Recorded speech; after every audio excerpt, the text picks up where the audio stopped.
সেদিন video shoot করতে গিয়ে আমি যে কী কাহিনী করেছি, আর এই ভিডিও শ্যুট করার চক্করে কিন্তু আমি বড় বড় দাদাদের গায়ে হাতও তুলেছিলাম। আর আমার রিলস বানানোর চক্করে যে আমি এখানে মুখ থুবড়ে পড়ে যেতে যেতে বেঁচে গেছি।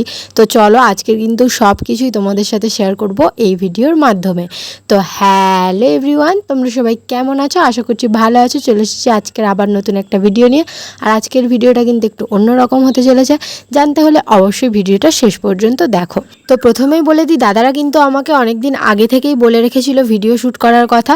শুধু দাদারা বলে দিয়েছিল যেদিন সবাইয়ের সময় হবে ভিডিও শ্যুট করা সেদিন আমাকে ফোন করে ডেকে নেবে। তো আমাকে রীতিমতো ফোনও করেছিল, কিন্তু আমি অন্য নাম্বার ভেবে ফোন ধরিনি। তাই কিন্তু দাদারা আমাকে বাড়িতে ডাকতে চলে এসেছিলো। তো তারপরে যেহেতু সেদিন সানডে ছিল, আমার কোনো কাজও ছিল না, তাই আমি কিন্তু একদম চটপট করে রেডি হয়ে চলে গিয়েছিলাম লোকেশানে। আর লোকেশানটা ছিল কিন্তু আমাদের নদীর ধারেই। তো গিয়ে দেখলাম কিন্তু দাদারা এখনও আসেনি, তাই আমি আর আমার ভাই অপেক্ষা করছিলাম। তো তার কিছুক্ষণের মধ্যেই কিন্তু দাদাদের টিমের একজন মেম্বার চলে এসেছিলো। আর আমি কিন্তু ততক্ষণও দাঁড়িয়ে দাঁড়িয়ে আমার পাগলামো চালিয়ে যাচ্ছিলাম। আর তার কিছুক্ষণের মধ্যে দাদারাও চলে এসেছিলো। আর দাদারা এসে আমাকে বুঝিয়ে দিচ্ছিল যে কেমন কি করতে হবে আর কি ভিডিওটাতে। তো আমি সমস্ত কিছু ভালোভাবে বুঝে নেওয়ার পর শুরু হয়ে গিয়েছিল ভিডিও শ্যুট। আর এই ভিডিওটা কিন্তু দাদাদের ইউটিউব চ্যানেলে পোস্ট হবে। দাদাদের একটা ইউটিউব চ্যানেল রয়েছে।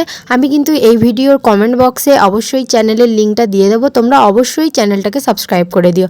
আর যেহেতু আমি এইরকম ফানি ভিডিও প্রথমবার বানাচ্ছিলাম, তাই কিন্তু আমি একটু নার্ভাস ছিলাম, তাও আমার কোনো অসুবিধা হয়নি। তো আমার কিন্তু যা যা শ্যুট ছিল সমস্ত কিছু কমপ্লিট হয়ে গিয়েছিল। আর ওখানে কিন্তু দাদাদের শ্যুটগুলো কমপ্লিট করে নিচ্ছিল।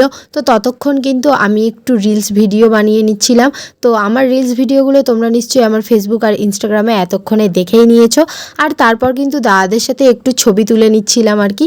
তো এইরকমই কিন্তু হাসি মজা করে কাটিয়েছিলাম একটা সুন্দর দিন। তো আজকের ভিডিওটা কিন্তু এত পর্যন্ত। ভিডিওটা ভালো লাগলে অবশ্যই একটা লাইক করে দিও। আর যারা যারা আমার পেজটাকে ফলো করোনি, এক্ষুনি পেজটাকে ফলো করে দাও। দেখা হবে তোমাদের সাথে পরের কোনো সুন্দর একটা ভিডিওতে। ততক্ষণের জন্য টাটা।